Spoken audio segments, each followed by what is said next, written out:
Donald Trump صاحب نے ابھی فرمایا کہ لوگ صابن کھانے لگیں، لیکن ہاتھ پیر دھونا اچھے سے، منہ دھونا، یہ وائرس جائے گا یا تو منہ کے ذریعے یا ناک کے ذریعے یا آنکھ کے ذریعے، اس کے علاوہ کوئی تیسری جگہ نہیں ہے جس سے یہ وائرس آپ کے بدن میں داخل ہوگا.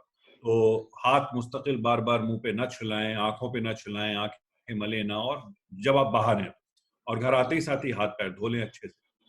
اچھا، باہر ہم گئے، ہم نے منہ کو کور کر لیا، ناک بھی ہماری بند ہو گئی، لیکن آنکھیں کھلی ہوئی ہیں. کیوں آپ چشمہ تو لگائے ہوئے ہیں؟ چشمہ تو ہم لگائیں، جن لوگوں کی آنکھیں سلامت ہیں میں ان کی بھی بات کر رہا ہوں، اور میں سب کی نمائندگی کر رہا ہوں اس وقت. نہیں تو نہیں. ان کے لیے بھی چانسز ہوں گے کہ آنکھوں کے ذریعے جا سکتا ہے. تو ہاں، اس لیے لیکن جیسا میں نے پچھلی بار بھی عرض کیا تھا کہ ایسا نہیں ہے کہ وائرس ہوا میں چاروں طرف اڑ رہا ہے اور آپ بس باہر نکلے نہیں کہ اس نے آپ کے اوپر کسی نہ کسی جگہ سے گھس گیا. ایسا جی نہیں ہے، آپ کو اس میں کانٹیکٹ میں آنا ضروری ہے. جیسے مثلا ایک کتاب ہے جس کو کسی انفیکٹڈ آدمی نے چھوا، پھر آپ نے چھوا، پھر اس ہاتھ سے آپ نے اپنی آنکھ مل لی یا ناک جی کر لیا یا منہ میں کچھ کھا لیا اس سے. یہ ہے اس کا طریقہ. یہ طریقہ نہیں ہے کہ آپ مال کے اندر گھوم رہے ہیں سوائے اس کے کہ کوئی آدمی آپ کے بالکل قریب کھانس دے، چھینک دے، تو اس کے لیے تو ظاہر ہے رومال رکھیے جیب میں جلدی سے. اگر ایسا کچھ ہوا ہے تو فوراً جی پہنچیے، اگر ممکن ہے تو دھوئیے. کامن سینس استعمال کر کے جتنی احتیاط کی جا سکتی ہے، جتنی صفائی ستھرائی کی جا سکتی ہے، وہ سب کرنا چاہیے. ٹھیک ہے. ہم یہ ساری احتیاط کر لیں گے. اس وقت ماہ مبارک رمضان ہے، اور ساری احتیاط کرنے کے بعد بھی گھروں میں لوگ جو محفوظ ہیں الحمدللہ، وہ کہیں نہ کہیں پریشان ہیں. اس میں کہا جاتا ہے کہ حلق خشک نہیں ہونا چاہیے، حلق تر رہنا چاہیے، اور غذا بھی آپ پراپر لیتے رہیے، پانی پیتے رہیے، یہ ساری چیزیں. اس وقت جب رمضان شریف شروع ہو گیا ہے تو اس میں ہم کو دن بھر بھوکا رہنا ہے، نہ ہم کھا سکتے نہ ہم پی سکتے. تو ایسی صورت میں ہم کیا کریں؟ ابھی تک جن علماء کرام کا میں نے ویڈیو یا میسج وغیرہ دیکھا ہے، اس سے اندازہ یہ لگا ہے، جو میری اس کا انٹرپریٹیشن ہے وہ یہ ہے کہ اگر آپ محفوظ ہیں، مثلاً آپ کے محلے میں اغل بغل یہ بیماری نہیں پھیلی ہے اور جی آپ مستقل گھر پہ رہتے ہیں، آپ کو باہر بار بار نہیں جانا پڑتا، جیسے مثلاً ڈاکٹرز کو جانا پڑ رہا ہے بار بار، یا جو ہیلتھ کیئر ورکرز ہیں، نرسز ہیں، سٹاف ہیں، ان کو جانا پڑ رہا ہے، جو صفائی ستھرائی کرتے ہیں شہر کی، ان کو بار بار باہر جانا پڑ رہا ہے، وہ ان کے پیشے کی ضرورت ہے. لیکن جن لوگوں کو اس طرح کی ضروریات نہیں ہیں، جو گھر پہ رہ سکتے ہیں اور ان کا محلہ، اغل بغل کی بلڈنگز وغیرہ سب سیف ہیں، ان لوگوں کے لیے جو علماء کرام نے فرمایا ہے وہ یہ کہ وہ لوگ روزہ رکھ سکتے ہیں جن کو امیڈیٹ کوئی خطرہ نہیں ہے. تو ظاہر ہے آپ احتیاط رکھتے ہوئے، اس چیز کی کوشش کرتے ہوئے کہ وائرس آپ تک نہ پہنچے، صفائی ستھرائی رکھتے ہوئے آپ لوگ روزہ رکھ سکتے ہیں. اس میں احتیاط یہی کرنی ہے کہ آپ کو غذا اچھی لینی ہے، پانی مستقل پیتے رہنا ہے جب آپ نے روزہ کھول لیا اس کے بعد سے لے کے سحری تک، جب تک آپ جاگ رہے ہیں. کھانے پینے میں احتیاط رکھیے جو عام طور پہ رکھی جاتی ہے، بہت زیادہ چکنا نہ کھائیے. جو گھر پہ اگر کچھ بننا بھی ہے، رمضان کی چیزیں جو بنتی ہیں عام طور پہ پکوڑیاں وغیرہ، وہ کم تیل میں بنائیے یا نان اسٹک میں بنائیے جس میں کم تیل کا استعمال ہو. بنانے کے بعد اس کو ایک ٹیشو پیپر پہ رکھ لیجیے تاکہ تیل تھوڑا جذب ہو جائے اس میں. اور تو کھانے پینے کی احتیاط رکھیے، پانی زیادہ سے زیادہ پیتے رہیے. جس دوران جو افطار سے سحری کا وقت ہے اس وقت جتنا آپ احتیاط کر سکتے ہیں اتنا احتیاط کریے. ظاہر ہے دن بھر پھر آپ کو بھوکا رہنا ہے. اگر آپ دور رہیں گے، وائرس سے قریب نہیں رہیں گے، آپ کو خطرہ نہیں ہے وائرس گھسنے کا، تو انشاءاللہ آپ سیف رہیں گے. اگر آپ کو خطرہ ہے اور آپ کی بغل والی بلڈنگ میں کسی کو ہو گیا ہے، اوپر نیچے کسی کو ہو گیا ہے، لفٹ میں آپ کو خطرہ ہے کہ آپ آئے جائیں گے تو، اور آپ کو آنا جانا ضروری ہے، تو پھر ظاہر ہے آپ جو ایڈوائز دی ہے علماء کرام نے اس کو پیش نظر رکھتے ہوئے آپ اگر سمجھتے ہیں کہ روزہ رکھنا آپ کے اوپر واجب نہیں ہے یا اس کے بعد میں قضا کرنی ہے آپ کو، تو وہ بھی آپ کر سکتے ہیں. ظاہر ہے وہ شرعی مسئلہ ہے، جی علماء کرام کی بات نہیں، کو فالو. شریعت تو الگ چیز ہے، علماء کیا کہہ رہے ہیں.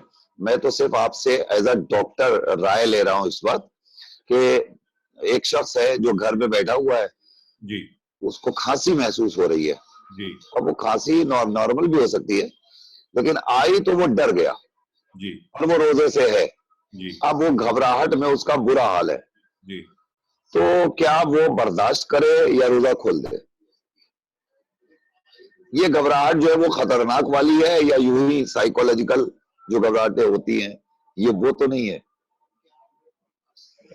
ایسے موقع پہ گھبرانا، سائیکولوجیکل دشواری ہونا، یہ کوئی بہت ہی نیچرل ہے، بہت ہی عام بات ہے. یہاں سے لے کے دنیا کے ہر خطے میں لوگ پریشان ہیں، گھبرا رہے ہیں. تو گھبرانا تو لازمی ہے. جی لیکن اب اس میں کریں کیا؟ اس میں یہ نہ بھولیں کہ عام طور پہ کیونکہ جیسا موسم ہے، تھوڑا سا تبدیل ہو رہا ہے موسم، ایسے موسم میں نزلہ ہوتا ہے لوگوں کو، ہلکی پھلکی کھانسی ہوتی ہے لوگوں کو. کووڈ کے انفیکشن کے کیا آثار ہیں، کیا ان کی علامتیں ہیں، وہ سب اکثر آپ لوگوں نے واٹس ایپ پر یہاں وہاں پڑھا ہوا ہے. تو ہر کھانسی کو، ہر چھینک کو، ہر انفیکشن کو آپ کووڈ نہ سمجھیں. تھوڑا سا اینالائز کریں کہ ایسا ہے کہ آپ کسی ایسے علاقے میں گئے تھے جہاں بہت زیادہ مریض تھے، کہ آپ کے گھر میں کچھ لوگ ایسے آئے تھے جو مریض تھے. اس سب چیز کو اینالائز کرنے کے بعد اگر آپ کو لگتا ہے کہ واقعاً میری کھانسی بہت سخت ہے، میرا نزلہ بہت زبردست ہو گیا ہے مجھے، اور تو پھر کسی ڈاکٹر کو کنسلٹ کریں، اپنا ٹیسٹ کروائیں. لیکن ہلکا پھلکا نزلہ، کھانسی، زکام، یہ سب چیزیں ہوتی رہتی ہیں، اور اب بھی ہوں گی. جیسے پچھلے سال ہوئی تھیں، اس سے پچھلے سال ہوئی تھیں، اس سے پچھلے سال ہوئی تھیں. ظاہر ہے وہ سب چیزیں ہوتی رہیں گی، ان سے بہت زیادہ گھبرانے کی ضرورت نہیں ہے، اور اس کی وجہ سے فوراً روزہ توڑ لینے کی ضرورت نہیں. جی، یعنی بہت زیادہ آدمی کو گھبرانا نہیں چاہیے. جی ہاں. گھبرا کر کے جلدی سے بلا وجہ روزہ کھول لیں جی اور پھر وہ قضا اور کفارے کی پریشانیوں میں گرفتار ہو جائیں. تو بہتر بالکل. یہ ہے کہ اگر اپنی گھبراہٹ کو دور کریں، اپنے آپ کو خود سمجھائیں کہ یہ تو اس کے پہلے بھی ہوتا تھا، جی اس طریقے سے نارمل ہو سکتے ہیں. اب میں ایک سوال پھر پچھلا والا آپ سے اس منزل پر ریپیٹ کر لوں. جی اس کے ایکچوئل سمپٹمز ہیں کیا؟ ہم کو کیسے پتا چلے کہ سامنے والے کو واقعی وائرس ہو گیا ہے؟ تو کیسے ہم کو اندازہ لگے؟ گھر کے اندر ہیں ہم ڈاکٹر نہیں ہیں، ہمیں کیسے پتا چلے گا؟ اس کے سمٹمز بالکل ویسے ہی ملتے جلتے ہیں جیسے عام فلو کے ہوتے ہیں. جب ہم لوگوں کو سالانہ طور پہ جو فلو، نزلہ، کھانسی، زکام ہوتا ہے، سمٹمز بالکل ویسے ہی ہیں. بخار آتا ہے، گلے میں خراش بری طریقے سے ہوتی ہے، نزلہ زکام ہوتا ہے. جو کچھ خاص علامتیں ہیں وہ یہ ہیں کہ کمزوری بے انتہا ہوتی ہے. اور اچھا میں نے جو پچھلی دفعہ کہا تھا وہ ایک بار پھر ریپیٹ کر دوں کہ اگر 100 لوگوں کو یہ انفیکشن ہوا ہے تو 60 سے 70 لوگوں کو کچھ بھی نہیں ہوگا. اچھا 100 میں سے 60-70 لوگوں کو خود پتہ بھی نہیں ہوگا، کسی کو بھی نہیں پتا ہوگا کہ ان کے اندر یہ وائرس ہے. کیونکہ ہمارے جسم کے اندر جو پائی جاتی ہے، جس کو امیونٹی کہتے ہیں، اور اگر ہلکا پھلکا ہوا ہے وائرس تو امیونٹی اس کو دبا دیتی ہے، ختم کر دیتی ہے. ظاہر ہے وہ انسان خطرناک ہے دوسروں کے لیے، کیونکہ اس کے ذریعے وائرس دوسروں میں پہنچ سکتا ہے جس کی امیونٹی اتنی اسٹرانگ نہیں ہے. لیکن 60-70 لوگوں کو کچھ بھی نہیں ہوگا، پتہ بھی نہیں چلے گا. ٹھیک ہے. باقی جو 30%، 35% لوگ ہیں، 40% لوگ ہیں، ان کو الگ الگ لیول کی بیماری ہوگی. کسی کو بس ہلکی سی گلے میں خراش کھانسی ہوگی، اس کے بعد وہ ٹھیک ہو جائے گا. کسی کو بخار آئے گا، کسی کو بخار بھی آئے گا، گلے میں درد بھی ہوگا، سر میں درد ہوگا، نزلہ زکام ہوگا، اور ایکسٹریم کیسز میں زبردست کھانسی ہوتی ہے. لوگوں کو سانس پھولتی ہے.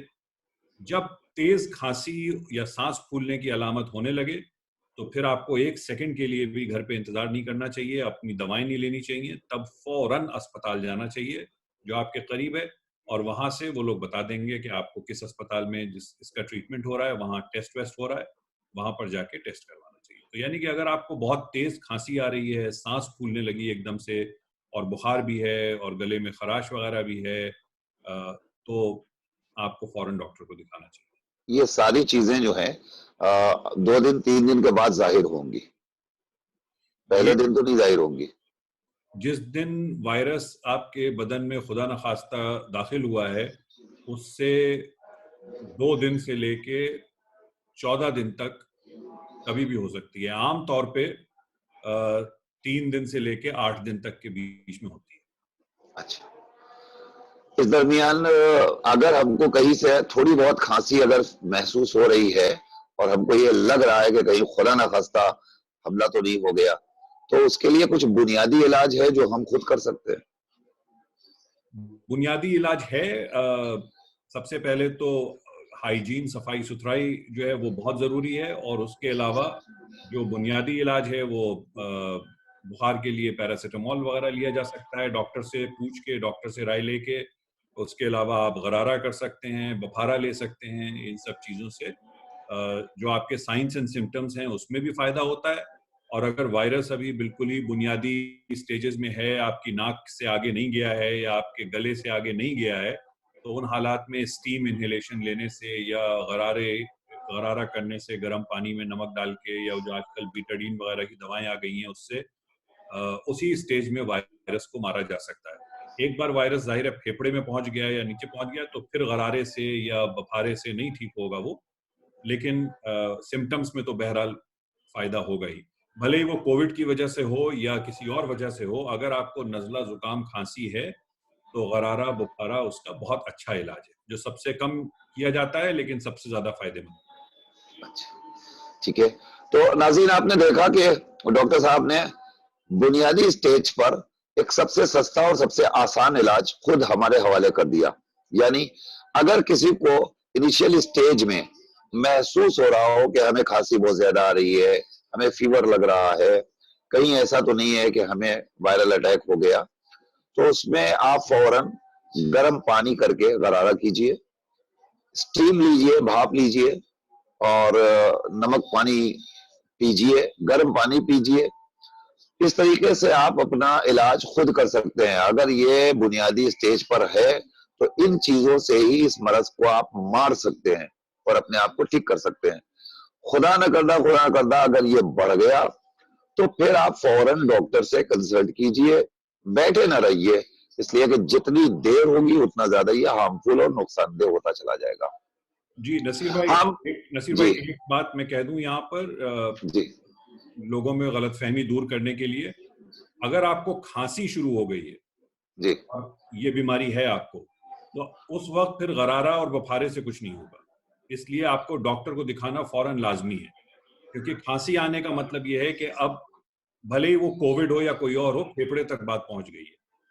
اگر صرف گلے میں خراش ہے, نزلہ ہے, زکام ہے, یہ سب چیزیں ہیں, تو یقیناً آپ بخارا اور غرارہ کر سکتے ہیں جس سے فائدہ ہو سکتا ہے. اور بخارے میں ناک سے بھی سانس لیں, خالی منہ سے سانس نہ لیں. تو بالکل ہی جو ابتدائی سٹیج ہے اس سٹیج پہ آپ یہ سب کر کے فائدہ اٹھا سکتے ہیں. اور اگر آپ کو تھوڑا بہت الرجی والا یا وہ سب رہتا ہے تو غرارہ بخارا کرتے رہا کریے, وہ بھی ایک اچھا ہیبٹ ہے, اس سے پروٹیکشن.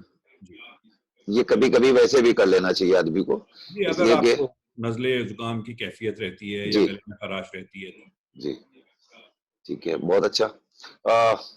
ہم ڈاکٹر صاحب سے ابھی کچھ اور سوالات کریں گے, لیکن ناظرین آپ کی خدمت میں یہ عرض کر دیں کہ زینبیہ چینل نے اس مرتبہ ایک نیا پروگرام آپ کی خدمت میں پیش کرنے کی سوچی ہے, اور وہ یہ کہ روزانہ شام کو 8 بجے سے 9 بجے کا وقت ہم نے رکھا ہے.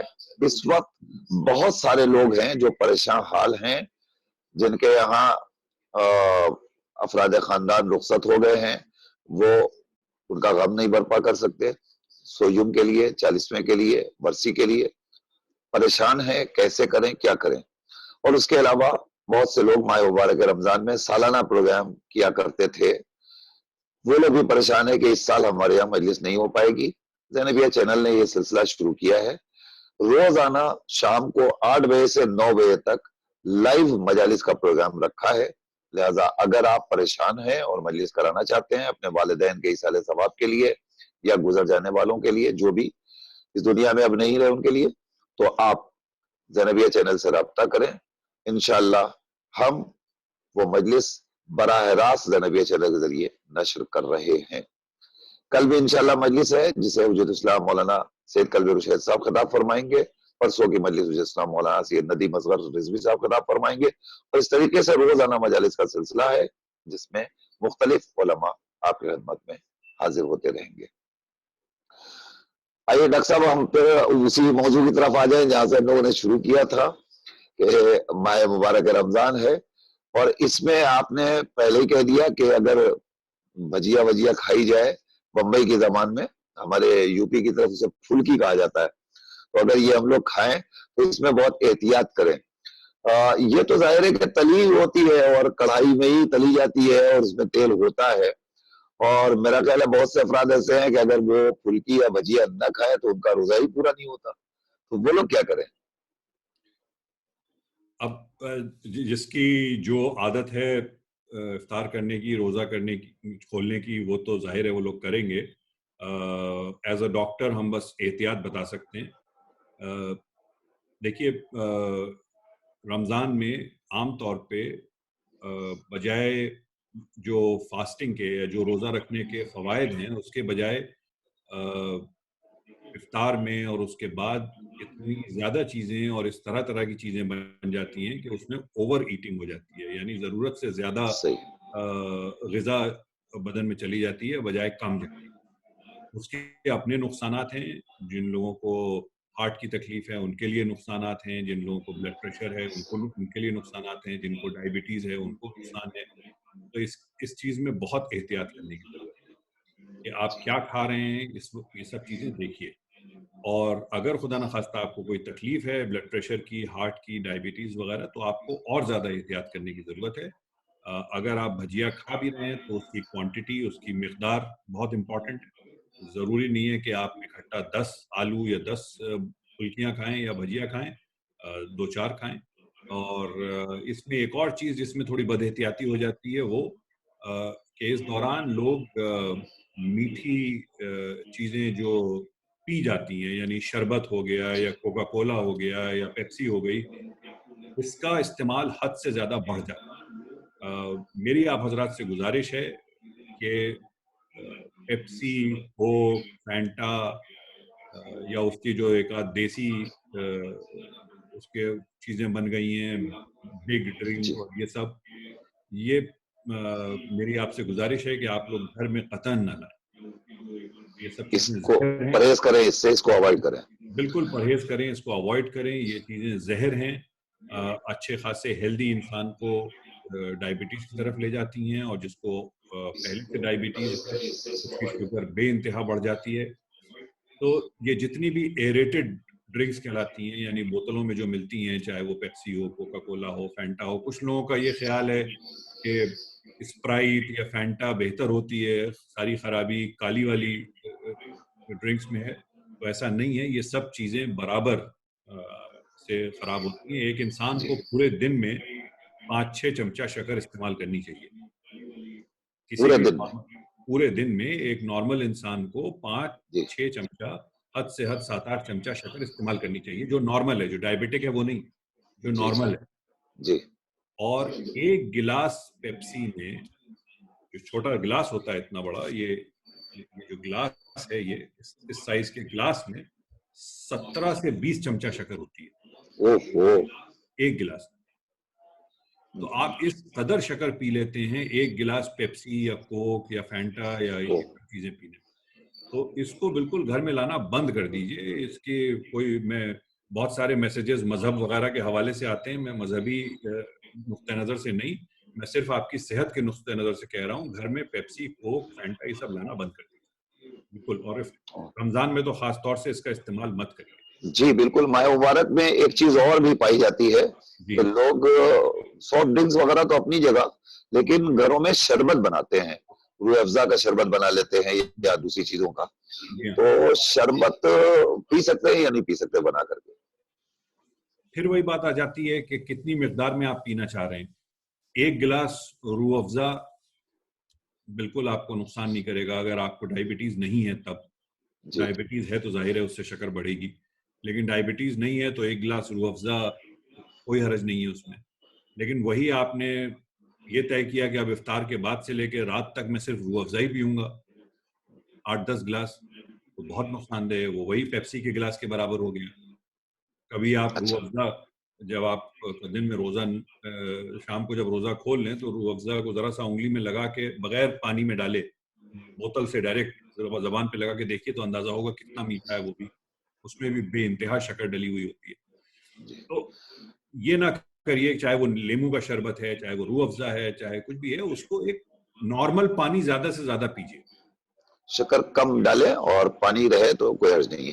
پانی اچھا اس کو جتنا پیجیے اتنا اچھا ہے. کم سے کم 4 لیٹر پانی پی لیجیے سحری سے، افطار سے لے کے افطار سحری سے تک. سر. کم از اچھا کم 4 لیٹر. اور اس 4 لیٹر میں کوشش کریے کہ 3.5 لیٹر پانی ہو صرف، اور بچے آدھے لیٹر میں 1 گلاس روح افزا پی لیا. 200 ملی لیٹر ایم ایل ہوتا ہے یہ، تو 1 گلاس روح افزا پی لیا، 1 گلاس نیبو کا شربت پی لیا، یا 2 گلاس پی لیا بس. ٹھیک ہے. یہ بھی کہا جاتا ہے کہ اس وائرس میں ٹھنڈی چیزیں پینے سے زیادہ خطرہ ہے. کیا ایسا بھی کچھ ہے؟ یعنی شربت وغیرہ آپ جو پی رہے ہیں اسے ٹھنڈا نہیں پینا چاہیے، گرم گرم پی سکتے ہیں؟ ایسا کچھ نہیں ہے نصیر بھائی. ایک بار وائرس داخل ہو گیا تو اب ٹھنڈا ہے یا گرم ہے اس سے کوئی فرق نہیں پڑتا ہے. اس میں بس وائرس سے دور رہنا ہے. دیکھیے آپ گھر کے اندر بیٹھے ہوئے ہیں اور کسی جی وائرس سے متاثر آدمی نہیں سے آپ کی ملاقات نہیں ہوئی ہے، سابقہ نہیں پڑا ہے، تو اب آپ جی، ٹھنڈا پئیں، گرم پئیں، گنگنا پئیں، کوئی فرق یعنی نہیں. نارمل زندگی گزارے آپ جیسی گزارتے تھے، جی.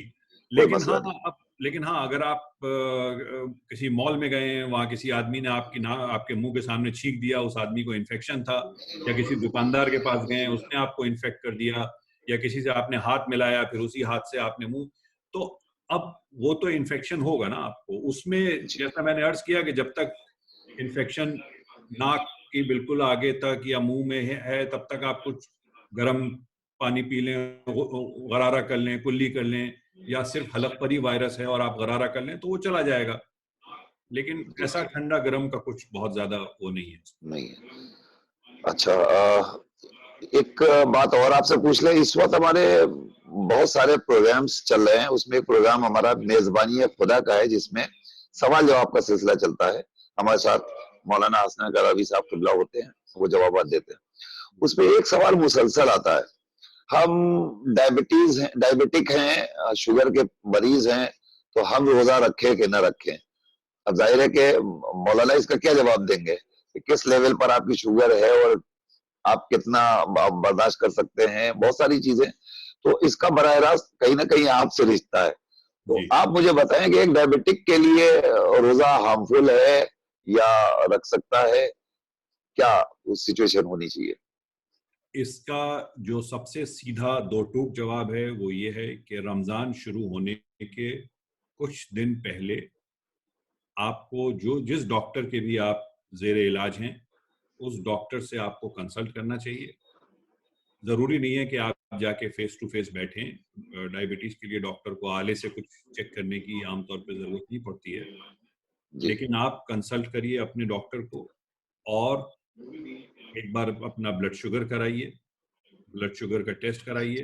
اگر لیب میں ہو جائے تو بہت اچھا، ایک بار فاسٹنگ اور ایک بار 2 گھنٹہ کھانے کے 2 گھنٹے بعد.